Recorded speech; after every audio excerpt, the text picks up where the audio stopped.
नमस्ते दोस्तों, 10 मार्च के वीडियो में आप सभी का स्वागत है। मेरा नाम महेश पलावत है। तो पहले देखते हैं वेदर सिस्टम क्या बने हुए हैं। तो आप देख सकते हैं वेस्टर्न डिस्टर्बेंस है जो पहाड़ों पर पहुंच चुका है। इसके प्रभाव से एक चक्रवाती हवाओं का क्षेत्र है जो सेंट्रल पाकिस्तान के ऊपर बना हुआ है। हवाएं समुद्र से यानी कि अरब सागर से काफी तेजी से नमी लेकर के उत्तर भारत में आ रही हैं और एक ट्रफ बनी हुई है जो बिहार से लेकर के उड़ीसा तक है और नागालैंड और असम के ऊपर एक साइक्लोनिक सर्कुलेशन है।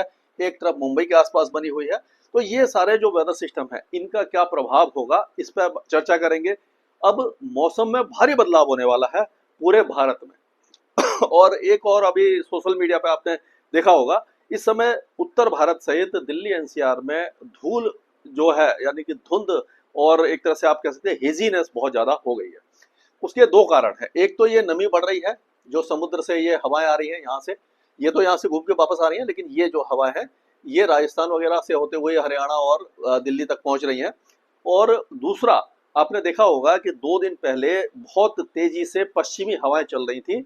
जो ये बलूचिस्तान है, ये सेंट्रल पाकिस्तान है, थार रेगिस्तान है, यहाँ से ये जो हवाएं हैं ये लगातार जो धूल लेकर के यहाँ पर आ रही थी। ये जो हवाएं थी ये इस तरह से आ रही थी। तो ये जो धूल थी ये दिल्ली एनसीआर सहित उत्तर भारत में आकर के जम गई और अब हवाएं कमजोर हो गई हैं। साइक्लोनिक सर्कुलेशन जब बन जाता है तो हवाओं की रफ्तार कम हो जाती है, जिससे वो धूल जो है वो सस्पेंशन में है और वो मतलब कि एक तरह से सस्पेंड हो गई है और वो मूव नहीं कर पा रही। जब 2 दिन के बाद ये वेस्टर्न डिस्टर्बेंस आगे चला जाएगा, हवाएं थोड़ी सी तेजी पकड़ेंगी, तब ये धूल वगैरह हटेगी। और एक सोशल मीडिया पर बहुत ज़्यादा वायरल हो रहा है, ट्विटर पे और व्हाट्सएप मैसेजेस में, कि ये जो ईरान के ऊपर हमला हुआ है यानी उसकी जो रिफाइनरी को तबाह किया गया है, वहां से भी ये जो बादल हैं वो आ रहे हैं। तो मैं आपको समझाता हूँ बहुत अच्छी तरीके से। ये देखिए, ये यहाँ से लेकर के ये पूरा ईरान का मैप है। इराक यहाँ पर है, सऊदी अरेबिया इधर है। तो ये आप मतलब कि समझ सकते हैं कि मैप मैप में फिर ये अफगानिस्तान है, फिर ये पाकिस्तान है, फिर ये हिंदुस्तान है। यानी कि भारत, पाकिस्तान, अफगानिस्तान, फिर ईरान है। तो ये ईरान के ऊपर जो बमबारी हुई थी तो वहां से जो बादल उठे थे या जो धुआं उठा था वो बादलों में पहुंचा।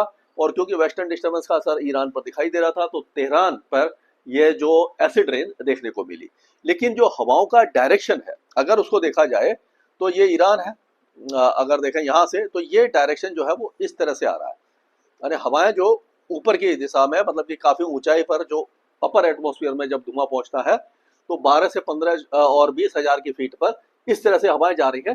तो वो उसका कोई भी कारण नहीं है कि वो भारत के आसपास आ पाए।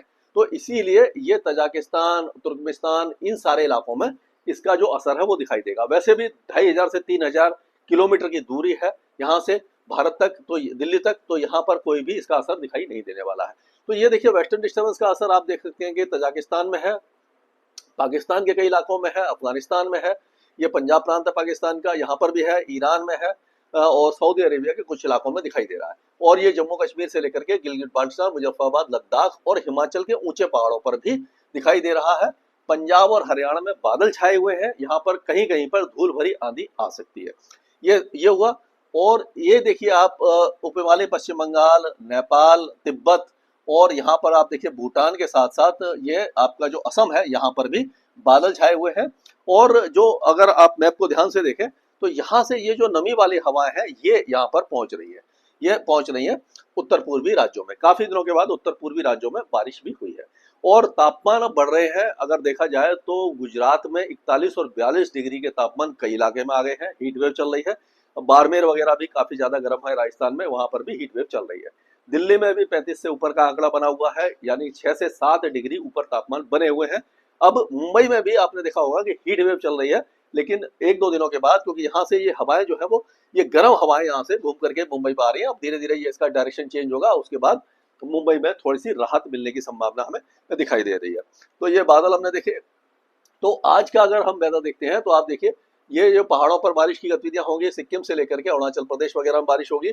ये 10 तारीख है। 11 तारीख को 10 और 11 तारीख को जो उत्तरी जम्मू कश्मीर है वहां पर स्नोफॉल भी अच्छा हो जाएगा, अच्छी बारिश होगी। अंडमान में भी बारिश है और ये नेपाल के साथ साथ सिक्किम, भूटान और अरुणाचल प्रदेश और नागालैंड के कुछ इलाकों में हल्की बारिश हो सकती है। और ये जो गंगे पश्चिम बंगाल में बारिश हुई थी वो अब धीरे धीरे हट जाएगी और अगर आगे चलते हैं 12 तारीख को, 12 तारीख में वेस्टर्न डिस्टर्बेंस कमजोर हो जाएगा, लेकिन पूर्वोत्तर राज्यों में बारिश की गतिविधियां बढ़ना शुरू हो जाएंगी। और उसके बाद ये तो 12 तारीख का अगले 3 दिन का फोरकास्ट है, लेकिन अगर हम देखें तो अब क्या होगा कि एक साइक्लोनिक सर्कुलेशन राजस्थान के ऊपर बनेगा और जो उत्तर भारत है वहां पर बनेगा, तो उसके असर से राजस्थान में धूल भरी आंधी, गरज चमक के साथ बौछारें और जो बहुत तेज हवाएं ये चल सकती हैं, बारिश भी हो सकती है। तो ये आपको मैं दिखाता हूँ 14 की रात से लेकर के 15 तारीख की रात। उस समय दिल्ली एनसीआर सहित हरियाणा के कुछ इलाकों में और राजस्थान के कुछ इलाकों में, मध्य प्रदेश, विदर्भ, मराठवाड़ा, ये जो इलाके हैं यहाँ पर वेदर एक्टिविटी हो सकती है। और उसका कारण क्या होगा मैं आपको दिखाता हूँ कि ये देखिए, ये मैप है, इससे हम देखेंगे कि किस तरह से ये यहाँ पर ये मौसमी गतिविधियां होने वाली हैं। तो इसमें आप देखिए, ये जो साइक्लोनिक सर्कुलेशन बन रहा है इसका कारण होगा, ये कारण होगा कि ये साइक्लोनिक सर्कुलेशन यहाँ पर बन जाएगा इस जगह पर, तो ये हवाएं जो है वो इस तरह से घूम करके आएंगी, ये नमी लेकर के आएंगी, तो इसलिए यहाँ पर ये बारिश हो सकती है। और ये जो आप देखिए बंगाल की खाड़ी से भी नमी यहाँ पर आने वाली है। तो ये दोनों समुद्र से जब नमी आएगी, वेस्टर्न डिस्टर्बेंस तो एक और नया आएगा, तो ये हरियाणा और दिल्ली, उसके साथ राजस्थान के कुछ इलाकों में बारिश की संभावना, धूल भरी आंधी की संभावना, और उसी तरह से यहाँ पर ये जो दोनों हवाएं मिलेंगी विदर्भ में, मध्य प्रदेश में, इस इलाके में भी ये बारिश की संभावना हमें दिखाई दी। नागपुर, अकोला, वाशिम, भंडारा और अमरावती, गढ़चिरौली और ये अपना गोंडिया वगैरह के साथ साथ हिंगोली, लातूर, जलना, ये सारे इलाके, अहिल्याबाई नगर और ये संभाजी नगर यहाँ पर, और इधर छत्तीसगढ़ के दक्षिणी इलाकों में, बस्तर वगैरह में बारिश और धूल भरी आंधी आ सकती है। उसी तरह से गुना, शिवपुरी, शाजापुर, ये इलाके हैं, यहाँ पर आप देखेंगे कि ये जो अजमेर है, जयपुर है, उसके आसपास के इलाकों में धूल भरी आंधी आ सकती है। रोहतक, जिंद, चरखी दादरी, कुरुक्षेत्र, करनाल और दिल्ली एनसीआर में भी इस तरह का मौसम बदल सकता है। यानी 15 तारीख थोड़ा सा खतरे वाला समय है। उसके बाद ये धीरे धीरे जो वेदर है वो फिर ये पूर्वी भारत की तरफ आ जाएगा। अगर देखें तो ये यहाँ पर आप देखेंगे उत्तर प्रदेश, ये पंजाब के इलाके, हरियाणा के, वेस्टर्न डिस्टर्बेंस एक बार उत्तराखंड और हिमाचल प्रदेश में काफी दिनों के बाद 16 मार्च को बारिश की गतिविधियां हो जाएंगी, स्नोफॉल भी हो सकता है। उत्तर प्रदेश के कई इलाके बारिश देखेंगे, मध्य प्रदेश के देखेंगे, और दक्षिण पूर्वी मध्य प्रदेश, छत्तीसगढ़, उड़ीसा, बिहार, झारखंड और यहाँ तक कि विदर्भ से लेकर के तेलंगाना तक ये बारिश की गतिविधियां होंगी। यानी धीरे धीरे ये अब प्री मानसून गतिविधियां, जो हमने बताया था कि जो सेकेंड हाफ ऑफ मार्च है उसमें प्री मानसून गतिविधियां बढ़ने लग जाती हैं, तो उस तरह का मौसम आएगा। जो गर्मी है, भीषण गर्मी है, उससे बीच बीच में राहत भी मिलती रहेगी। यानी अब आप तैयार हो जाइए धूल भरी आंधी, तेज हवाओं के लिए और गरज चमक के साथ बौछारों के लिए। तो ये थोड़ा सा किसान भाइयों के लिए खतरे की घंटी है, क्योंकि जब इस तरह का वेदर होता है तो जो फसलें हैं जो इस समय कटाई पर तैयार है, हार्वेस्टिंग के लिए तैयार है, उसमें नुकसान की आशंका बढ़ जाती है। लेकिन इसके बारे में लगातार अपडेट देते रहेंगे।